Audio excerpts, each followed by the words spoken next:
Escala en París, Aida Palau. Bienvenidos a todos a este programa de Radio Francia Internacional y France 24. En Escala en París hoy les hablamos del mundo laboral.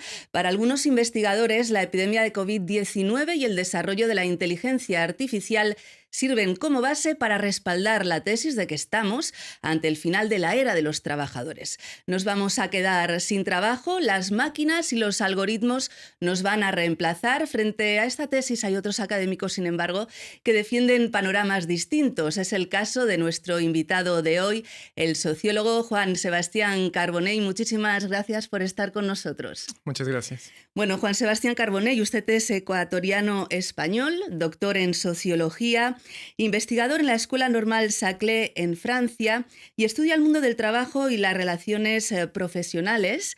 Es autor de varios artículos científicos sobre el cambio sociotécnico de la industria francesa del automóvil y del libro El futuro del trabajo, publicado el año pasado por la editorial Edition Amsterdam. Lleva una década estudiando las transformaciones en el mundo laboral, sobre todo el sector del automóvil, que durante mucho tiempo ha sido como un termómetro, ¿no?, de la economía, para ver cómo van las economías de los países. Le quería preguntar en qué estado se encuentra el sector del automóvil y cómo ha cambiado. Es una pregunta muy larga, puesto que, por ejemplo, en el caso de Francia, el sector automotriz está declinando. Hay un caso de desindustrialización de la industria automotriz francesa, al menos por tres razones. Primero, hay una baja del número de vehículos producidos en Francia, lo que implica una baja del número de trabajadores en la industria automotriz. Y asimismo hay una balanza comercial negativa, es decir, que Francia importa más vehículos que exporta. Pero por otro lado, tiene casos como el de Alemania, donde la industria automotriz sigue siendo fuerte con una base industrial importante. Entonces es una situación muy contrastada, al menos al nivel europeo. Justamente en estos días se celebra el Salón Mundial del Automóvil en Múnich, Alemania. Veremos a ver qué se dice, ¿no?, en este salón sobre el sector. Durante la pandemia se replanteó la relocalización de fábricas, ¿no? Porque se dieron cuenta de que al haber ese parón de la economía y de transporte, faltaban piezas para producir. Y se replanteó, bueno, pues vamos a relocalizar. ¿Se está haciendo? No hay evidencia por el momento de una relocalización de la producción industrial en los países dichos ricos.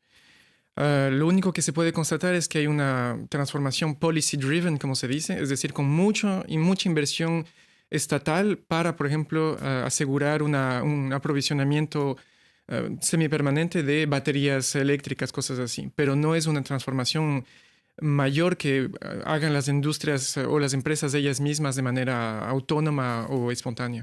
¿Esto en el caso de Europa o en el caso a nivel global? Porque tenemos, por ejemplo, el caso de México con el nearshoring, ¿no?, trasladar fábricas cerca de donde se venden los productos, y eso ha tenido como consecuencia positiva que cerca de 70 plantas del sector automotriz se trasladaran allí, a México, como alternativa a Asia. O sea que hay tal vez en algunos lugares del planeta que sí está habiendo esa...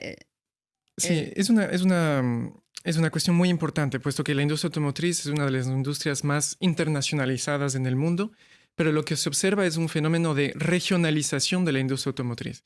Es decir, que se fabrican vehículos en las regiones donde se las venden. Es decir, que se fabrican muchos vehículos y componentes también en México para ser vendidos después en mercados con más poder adquisitivo, como el caso de Estados Unidos. Asimismo, hoy día se fabrica mucho vehículos en Europa del Este y en lo que se llama la periferia integrada, es decir, también Turquía, es decir, también países de Magreb, etcétera, para ser vendidos después en países de Europa del Oeste. Es una industria que está muy automatizada, ¿no? La fabricación de coches. Tenemos el ejemplo de Tesla y su planta de fabricación en Fremont, en California, una fábrica que quería prescindir completamente de las personas, pero finalmente tuvieron que dar marcha atrás. ¿Por qué no funcionó? ¿Por qué no funciona una planta solo con robots? Este sueño de una planta completamente automatizada es muy antiguo. En la industria es muy antiguo, data del siglo XIX.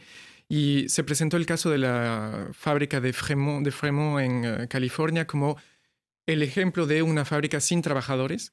Sin embargo, Elon Musk, que es el patrón de Tesla, tuvo que él mismo retroceder en este intento de automatización total, puesto que reconoció que había muchos problemas de calidad y muchos problemas de flexibilidad, inclusive de la producción, reconociendo que los seres humanos trabajan mejor, en cierto modo, y muy seguido también son más baratos que robots o una automatización demasiado importante. O sea, que de momento la industria no prescinde de los trabajadores. No es el caso de otros sectores, ¿no? Por ejemplo, vemos en supermercados en Francia cómo están reemplazando a los cajeros y cajeras por máquinas, ¿no? Porque para ellos consideran que es más rentable tener una máquina y que cada cliente se pase el código de barras y pague que tener. O sea, que sí que habría una amenaza, ¿no? En ciertos sectores.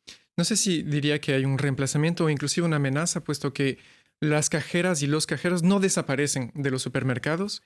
Este tipo de cajeros automáticos se instalan solo en ciertos supermercados a partir de cierta talla, en supermercados nuevos, y vienen a añadirse a las cajeras automáticas, a las cajeras con seres humanos, y no a reemplazar las cajeras las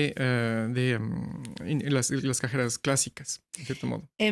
Hay algunos investigadores que dicen que sí, que se va a reemplazar, que el mundo del trabajo no va a ser el mismo, que no va a haber ya trabajadores. ¿Por qué usted no cree en ese reemplazo tecnológico? Puesto que la evidencia no muestra que hay un reemplazo tecnológico y el problema de los debates sobre el futuro del trabajo, la automatización, la robotización, la digitalización, como se le llama hoy en día, olvidan una parte importante del problema, que es la calidad de empleos y no solo la cantidad de empleos. Por ejemplo, hoy día hay un problema de abastecimiento de mano de obra. Hoy día muchos empleadores no encuentran mano de obra. Entonces va inclusive en contra de este discurso sobre la ausencia de trabajo en el futuro, cosas así.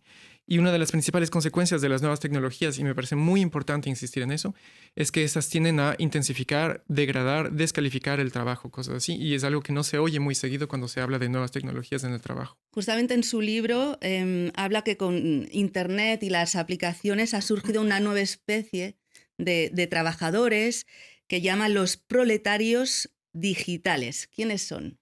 Estos proletarios digitales son precisamente nuevos trabajos, nuevos empleos que han aparecido con las nuevas tecnologías, que va igual en contra de esta idea que el trabajo y empleo desaparecería con las nuevas tecnologías. Son, por ejemplo, todos los trabajadores y trabajadoras de plataformas numéricas como Deliveroo, Uber, pero igualmente otros sectores que han sido uberizados, como se dice. Por ejemplo, todo lo que es asistencia a personas sin autonomía, cosas así. Y asimismo, en el caso de la inteligencia artificial específicamente, hay una armada de trabajadores invisibles en Internet que están dispersados a las 4 esquinas del mundo, que trabajan para entrenar, corregir inclusive y hacer funcionar a veces simplemente normalmente todos los algoritmos, todas las inteligencias artificiales. Entonces es este nuevo ejército de proletarios numéricos.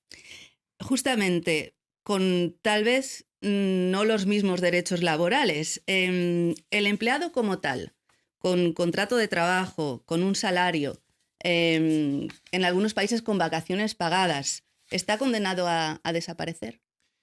Es una pregunta que invita a muchas respuestas, porque de un lado, sí, hay un cierto número de cambios del mercado del trabajo, de las leyes laborales en Europa, sobre todo, que fragilizan al trabajador promedio, el que está en empleo estable en general. Sin embargo, lo que muestran las estadísticas de principales países ricos, es decir, Francia, Inglaterra, Estados Unidos y otros países de Europa, es que hay una especie de resistencia de un centro de trabajadores estables que siguen beneficiando de trabajo estable, de vacaciones pagadas, cosas así. Pero digamos que este centro está siendo destabilizado por esas reformas laborales de los últimos 10 años, al menos desde la crisis desde 2008. Y justamente la inteligencia artificial es una amenaza para el trabajador. Vemos, por ejemplo, en Hollywood cómo está habiendo esas luchas, ¿no?, laborales, y en primera línea pues están esas quejas, ¿no?, que los creadores temen que la inteligencia artificial los acaben sustituyendo. ¿Qué opina usted? Yo creo que la inteligencia artificial es una tecnología como las otras, pero con problemas específicos. Es decir, que tiene las mismas consecuencias que otro tipo de tecnología en la mano de obra, es decir, lo que describí hace un instante, es decir, intensificación, descalificación y una degradación general del trabajo. asimismo como aparecen nuevos empleos ligados a la inteligencia artificial, pero en el caso de la inteligencia artificial, asimismo uno se focaliza demasiado en la cantidad de empleos y no lo que podrían hacer este tipo de tecnologías sobre la calidad del empleo. Y es algo que tal vez es muy inicial, pero en los próximos años lo podremos ver de manera un poco más detallada. Pero ya hay hechos tangibles, ¿no? Como por ejemplo la profesión de traductor. Vemos como hay inteligencias artificiales que traducen cada vez mejor. Sí, por supuesto. Tenemos, por ejemplo, una cadena de televisión suiza que tiene una presentadora que es un avatar, o sea, Sí, que por es supuesto. por inteligencia artificial. Es verdad que es un poco robótica, pero a lo mejor con el tiempo consiguen que sus movimientos sean menos robóticos. robótico. O sea, que sí que hay una especie de una parte de las profesiones que sí tal vez está ya amenazada. Sí, por supuesto. No, lo propio de la inteligencia artificial es que amenaza, o digamos que los discursos alrededor de la inteligencia artificial se concentran sobre white collars, es decir, todos esos trabajos calificados, y que mientras que por el pasado estos discursos se concentraban sobre trabajos manuales, repetitivos, monótonos, etc. Entonces sí hay una novedad al respecto. Pero lo que muestran, sobre todo investigadores de la OIT, en un working paper reciente que hizo mucho hablar de él, es que ellos dicen que las consecuencias de la inteligencia artificial sobre el trabajo no van a ser las mismas según todos los sectores de la población.